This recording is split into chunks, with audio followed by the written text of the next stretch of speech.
Welcome back, everybody. Today we're going to do a deep dive into As A Man Thinketh by James Allen. It's this like classic self-help book.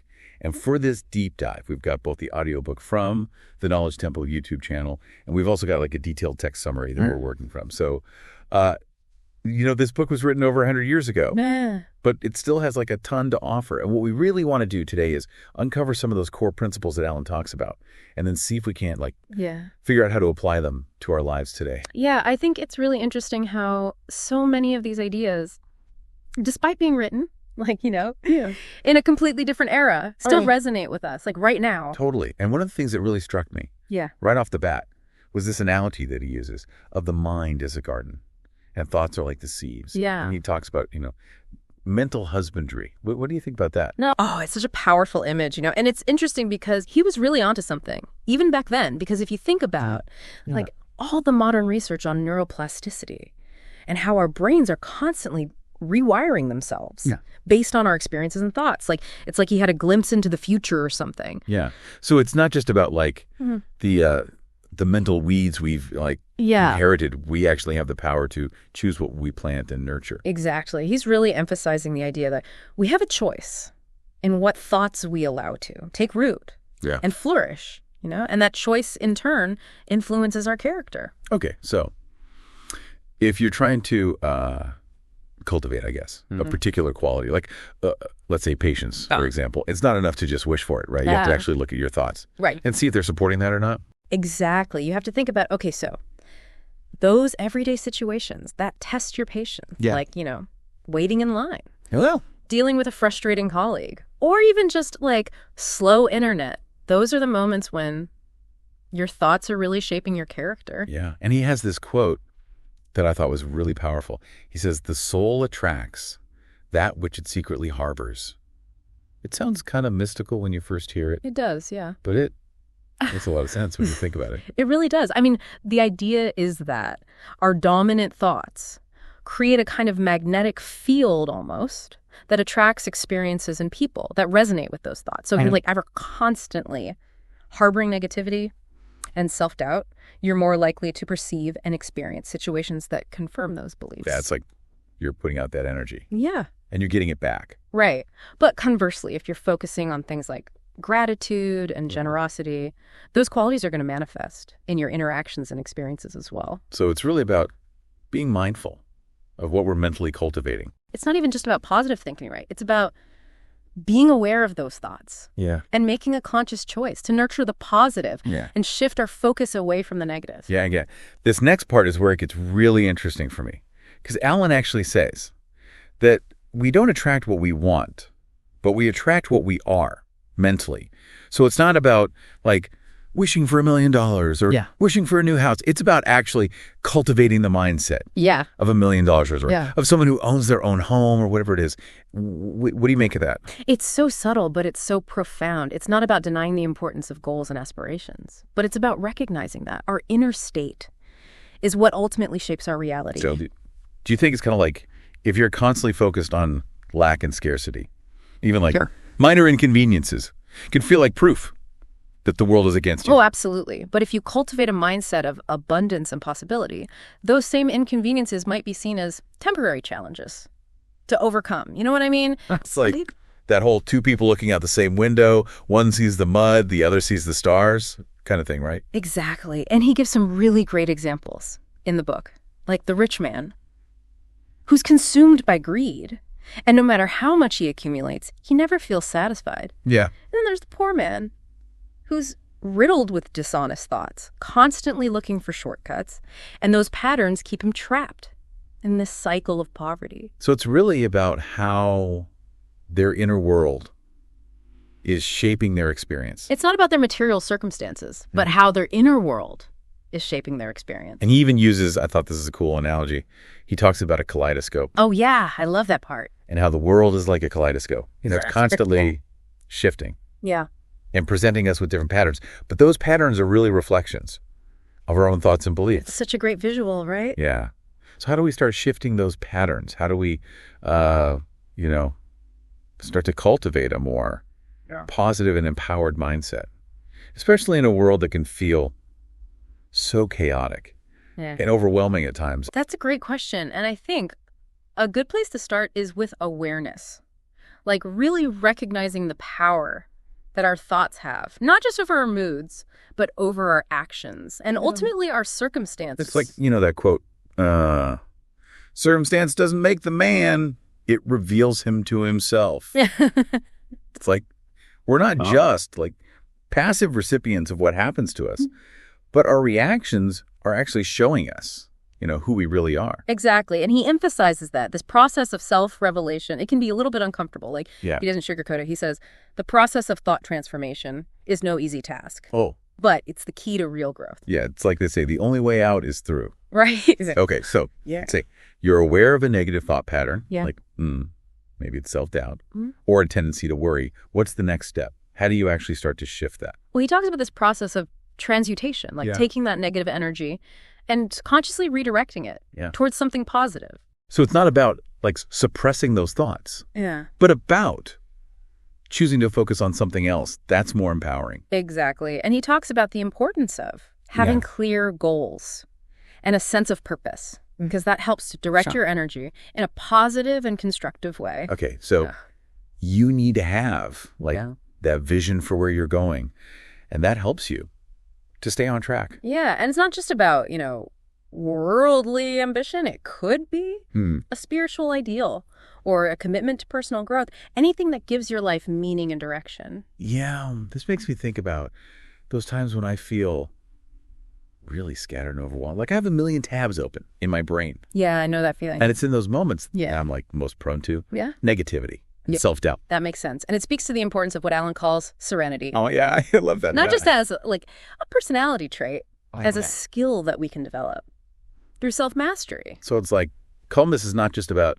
being chill. Yeah. It's actually a strength that we can cultivate. Exactly. Yeah. And in our world of constant stimulation and information overload, it's even more crucial than it was in Alan's time. I was really drawn to that part of the book because he doesn't present calmness as like just this nice to have quality. He really positions it as like essential for success and influence. He does, doesn't he? It's like, that saying, the calmest person in the room is often the one with the most power. Right. He argues that true calmness comes from understanding and mastering laws of thought. Okay. So it's not about ignoring problems or pretending everything is No, fine. not at all. It's about facing challenges with a clear, focused mind, not letting your emotions run the show. So it's not about being passive or emotionless, but it's about developing the ability to respond rather than react. Exactly. And in a world where everyone seems to be constantly reacting, that kind of intentional calmness is so valuable. Yeah, it's like, think about it. In a crisis situation, who do you want making decisions? The person who's panicking. Yeah. Or the person who's calm and collected. And I think the same principle applies to everyday life. When you're able to maintain your composure, you're better equipped to make rational choices, solve problems, and inspire confidence in others. Absolutely. I've always struggled with that, especially like in high-pressure situations. Do you think serenity is something you're either born with or not? No. Or is it something that anyone can learn to cultivate?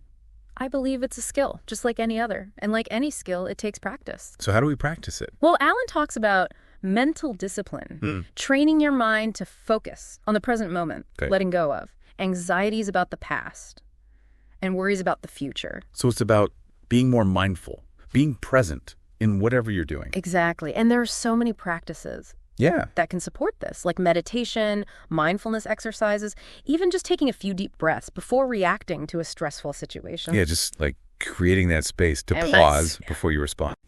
Earlier you mentioned how Alan doesn't shy away from the challenging aspects of personal growth. Like he actually calls aimlessness a vice. Yeah, he does. Which I thought was interesting. Why do you think he frames it that way? Instead of just saying it's like neutral or unproductive. I think he saw aimlessness as a form of self-sabotage. When we lack a clear sense of purpose, our thoughts tend to wander.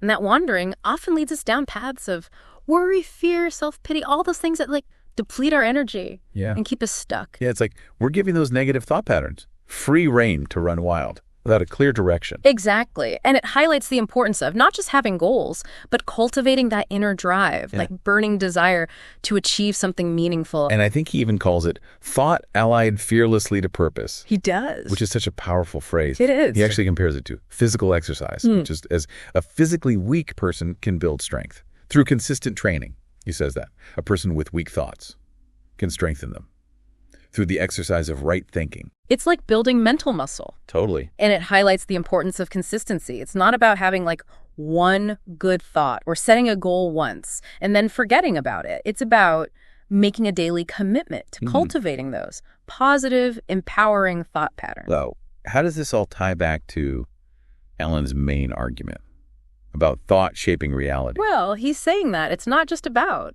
thinking positive thoughts, but it's about aligning those thoughts with purposeful action. So there needs to be that action component as well. Right. He's very clear that thought without action is incomplete. He says, cherish your visions, believe in your dreams, let each thought be vehicles of determination and ambition. Yeah. He's urging us to take those powerful thoughts and turn them into concrete actions. So for our listener, think about an area of your life where you'd like to see positive change.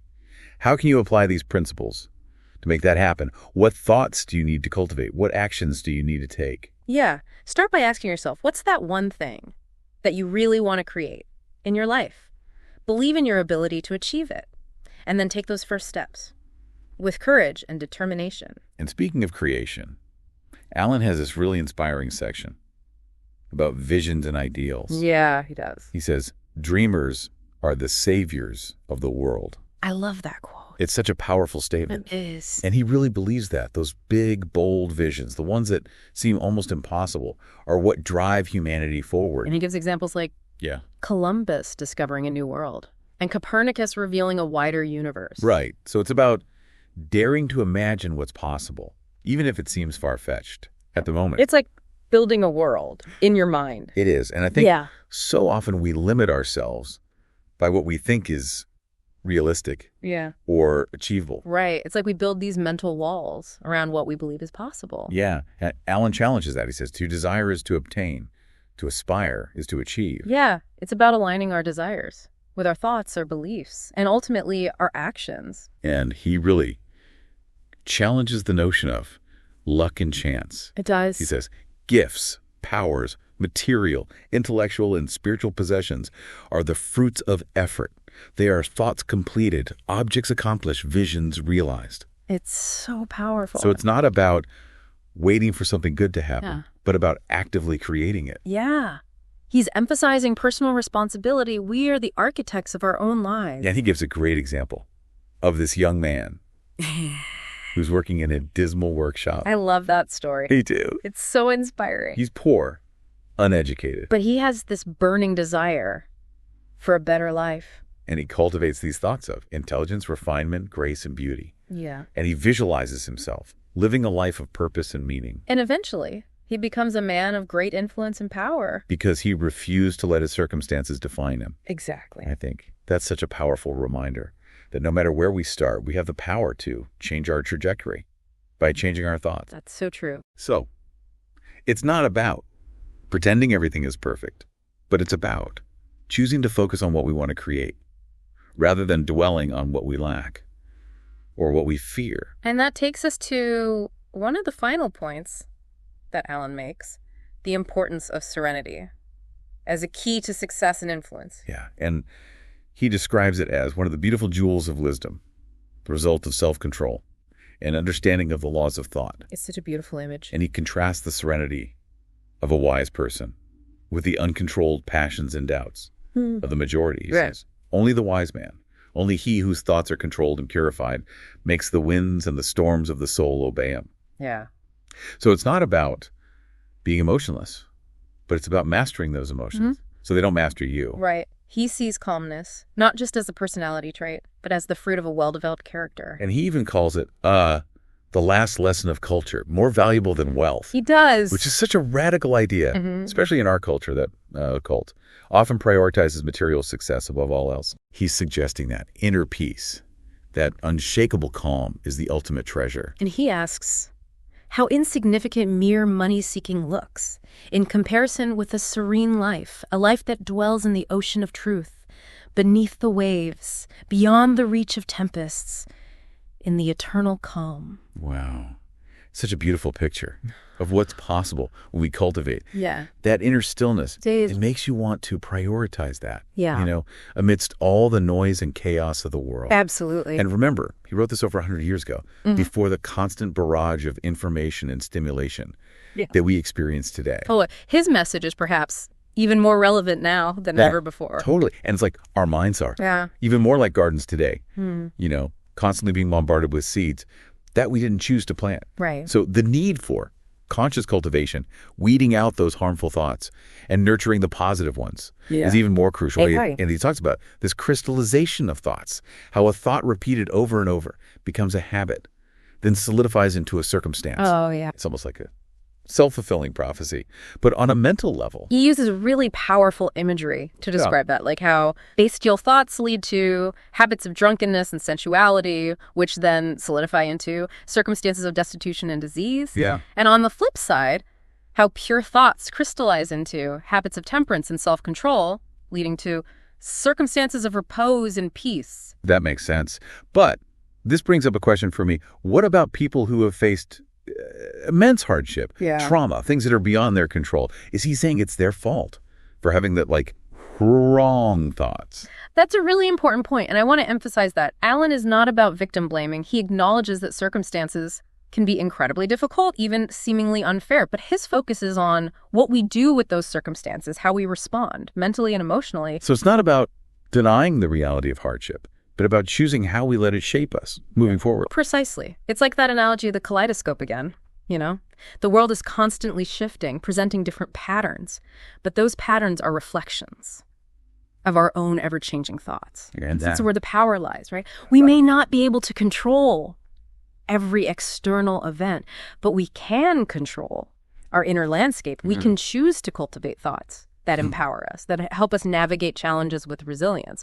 Or we can let negativity take root and hold us back. And there's that great line, I think it's, let failure find its false content in that poor word environment, but spirit scorns it. Yeah. And is free. Yeah. There's such a sense of agency there. There is. Of rising above our circumstances, not being defined by them. Exactly. And that spirit, that inner strength, is cultivated through thought by choosing to focus on solutions, on possibility, on our own inherent power to overcome. And that takes us to one of the most intriguing parts of the book, at least for me, his ideas about the connection between thought and health. Yeah. He was writing long before we had all this research on things like stress hormones and the impact of negative emotions on our well-being. He was way ahead of his time. Total. He even says, thoughts of fear have been known to kill a man as speedily as a bullet. Wow. Now, we might interpret that metaphorically, but the point is, those negative thought patterns, they take a toll on us, physically, emotionally, and spiritually. Yeah. And he talks about how strong, pure, and happy thoughts build up the body in vigor and grace. Yeah. It's like that common advice to guard your heart. Maybe it's more about guarding your mind, recognizing the thoughts that are truly harmful and choosing to cultivate ones that uplift and strengthen us on all levels. I think that's a great way to put it. And it's not just about those big life-altering thoughts, right? It's the everyday stuff too, catching yourself in those negative thought loops, the complaining, the worrying, the self-criticism, and consciously choosing to shift your focus. And he gives a great example of someone who wants to improve their health, but keeps eating unhealthy food. Yeah. He says, change of diet will not help a man who will not change his thoughts. So true. It's about aligning our actions with our desired outcomes, but it starts with the mental shift. Totally. And speaking of action, Alan's a big believer in the importance of having a clear purpose, a sense of direction. He says, aimlessness is a vice, which I find so interesting. It is an interesting way to put it. Not just neutral, it's actively harmful to be drifting through life without a sense of where you're going. I think that's a good point. And he links that aimlessness to, Is that? those petty worries, fears, troubles, and self-pityings, all the things that drain our energy and keep us stuck. And having a clear purpose helps us to rise above that and focus our energy on what truly matters. Yeah, like having that North Star to guide you, even if you encounter storms along the way. Knowing where you're headed helps to keep you moving forward. And he doesn't just talk about worldly achievement. He also emphasizes the importance of having a spiritual ideal as well. He says, it may take the form of a spiritual ideal, or it may be a worldly object. But the key is that focused intention, and that the process of striving towards that purpose is where the real growth happens. Exactly. He has a great line. He says, even if he fails again and again to accomplish his purpose, the strength of character gained will be the measure of his true success. Yeah, I loved it. Such a powerful reframing of failure. It is. It's not the opposite of success. It's part of the journey. It's all part of the process. And that journey is fueled by thought. Absolutely. And he even compares it to physical exercise again. He says, as the physically weak man can make himself strong by careful and patient training, so the man of weak thoughts can make them strong by exercising himself in right thinking. It's a mental workout. Totally. Yeah. And just like with physical training, consistency is key. Yes. He talks about mentally marking out a straight pathway to your goal, not getting distracted by doubts and fears along the way. And he's very clear about the detrimental effects of doubt and fear, he says. Thoughts of doubt and fear never accomplished anything, and never can. They always lead to failure. Yeah. And he contrasts that with the power of thought allied fearlessly to purpose, which he calls creative force. It's about choosing to be the architect of your own life. Right. Rather than a passive bystander. Exactly. And he emphasizes that this applies to all areas of achievement, business, intellectual pursuits, even spiritual growth. It does. The same principles apply. Regardless of the specific goal, it's about aligning your thoughts with your desires, taking consistent action, and cultivating that inner strength to overcome obstacles. As he says, he who would accomplish little must sacrifice little. He who would achieve much must sacrifice much. He who would attain highly must sacrifice greatly. So powerful. It's about recognizing the level of commitment required and making a conscious choice. And that choice starts with our thoughts. Yeah, it's about recognizing that we have that choice. Even when things feel difficult or beyond our control, we can choose to dwell in negativity. Or we can choose to cultivate a mindset that empowers us to move forward. Yeah, Alan is giving us the keys of the kingdom, but it's up to us to open the door. Exactly. And that's the beauty of As a Man Thinketh. It's not just a passive read. It's a call to action. Yeah, it's really about taking those ideas and putting them into practice. Right. It's a reminder that we're not just products of our environment, but active creators of our own reality. So if we could zoom out a bit and bring this all back to our listener, what would you say is the most important takeaway from this deep dive? I would say the most important takeaway is the power of awareness.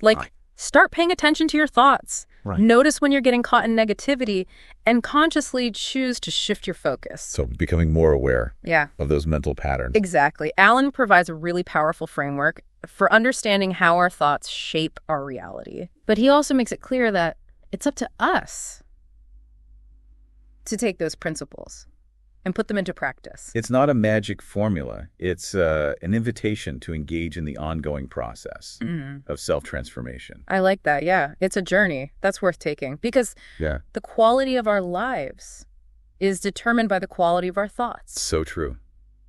What's one small step our listener could take this week to start applying these principles? I would challenge them to choose one area of their life where they'd like to see positive change. Maybe it's their health, their relationships, their career, or their mindset in general. And then, for just 5 minutes each day, I encourage them to sit quietly and visualize their desired outcome in detail. Really engage all their senses. Feel it as if it's already happened. Exactly. And then, throughout the day, pay attention to the thoughts that arise in relation to that area. Are they supporting their goal, or are they creating obstacles? It's about becoming the gardener of your own mind. Exactly. Choosing to nurture the seeds that will bring forth the fruits you desire. That's a beautiful way to put it. So go forth and think powerful thoughts. Thanks for joining us on this deep dive into As a Man Thinketh. Until next time, keep cultivating those gardens.